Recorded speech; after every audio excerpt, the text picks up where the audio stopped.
আমাকে ধাক্কা দিতে দিতে সিঁড়ি থেকে নামানো হয়েছে গর্ভবতী অবস্থায়, এবং ছেলের ছোট চাচি আমাকে বুকে হাত দিয়ে অনেকবার ধাক্কাধাক্কি করছে, আমার গায়ে হাত তুলছে। আমার স্বীকৃতি চাই, আমার বাচ্চা, আমার সন্তান, আমার পরিচয় চাই। বাবার নাম আমিনুল ইসলাম নাসির, বাসা number Mirpur 6 top block, road number 4। ওনাদের বাসা নাম্বার নাই, ওই যে সামনের ফুটেজটা আপনারা দেখতে পারেন। আমি জানি না ওনার বাবা এখন কি কাজ করে, ওনাদের নিজেদের এই বাড়িটা। আমাকে ধাক্কা দিতে দিতে সিঁড়ি থেকে নামানো হয়েছে গর্ভবতী অবস্থায়, এবং ছেলের ছোট চাচি আমাকে বুকে হাত দিয়ে অনেকবার ধাক্কাধাক্কি করছে, আমার গায়ে হাত তুলছে, পুলিশের সামনে করছে। আচ্ছা, মেয়েটাকেও ধাক্কা দিতে দিতে সিঁড়ি থেকে নামাইছে। আমার স্বীকৃতি চাই, আমার বাচ্চা, আমার সন্তান, আমার পরিচয় চাই। আমার কাছে কাবিননামা ছাড়া আমাদের বৈবাহিক সমস্ত প্রমাণ আমার কাছে আছে। তার মেসেজ ছাড়া আপনি কিভাবে বিয়ে করছেন? হুজুরের কাছে শরীয়ত মোতাবেক ছিল গত বছরের সেপ্টেম্বরের শেষ থেকে।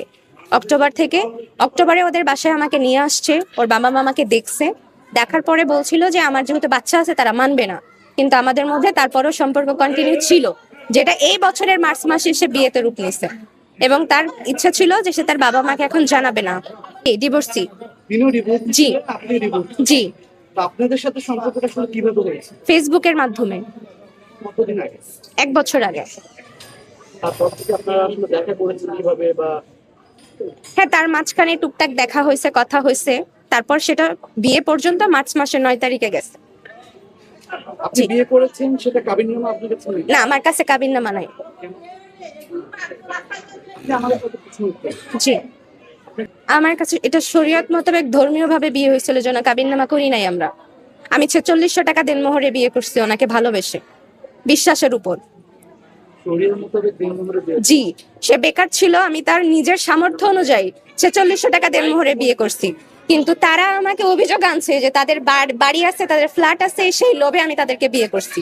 যদি আমি তাদের ছেলেকে টাকার লোভে ফাঁসাতাম, তাহলে আমি 4600 টাকা দেনমোহরে বিয়ে করতাম না, বা আমি কাবিননামা করে পাকাপোক্ত প্রমাণ নিয়ে বিয়ে করতাম। তারা আমাকে এটার উপরে অ্যালিগেশন আনছে, কালকে পুলিশকে তারা বলছে যে আমি নাকি তাদেরকে বলছি, বাট আমার কাছে অডিও রেকর্ড আছে যে আমি তাদেরকে বারবার রিকোয়েস্ট করছি যে আমার বাচ্চাটা হওয়া পর্যন্ত তারা আমাকে সুযোগ দিক, আমি টাকা চাই না, আমি সংসার চাই। তারা আমাকে সেই সুযোগ দেয়নি। আমি তাদের কাছে বহুবার রিকোয়েস্ট করছি, তারা কালকে আমাকে ধাক্কাইতে ধাক্কাইতে নিচে নামছে বিদায় আমি 999 ফোন দিয়ে পুলিশ ডাকছি, তারপর এখানে অনশনে বসছি।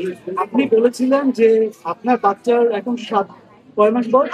27 মাস, 22 সপ্তাহ। 22 সপ্তাহ। জি জি যখন আপনি প্রেগনেন্ট হয়েছেন? জি, আমি বহুবার জানানোর জন্য আসছি, সে আমাকে জানাতে দেয় নাই। আমি তার ভাইকে গত বছরের জুন, মানে এই বছরের জুনে আমি বিয়ের কথা জানাইছি, বাচ্চার কথাও জানাইছি, সেটার মেসেঞ্জারের চ্যাটিং আমার কাছে আছে। আমি যে তাকে জানাইছি, তারা অস্বীকার করতেছে যে তারা আমাকে চিনে না, জানে না, বাট আমি তাদেরকে জানাইছি।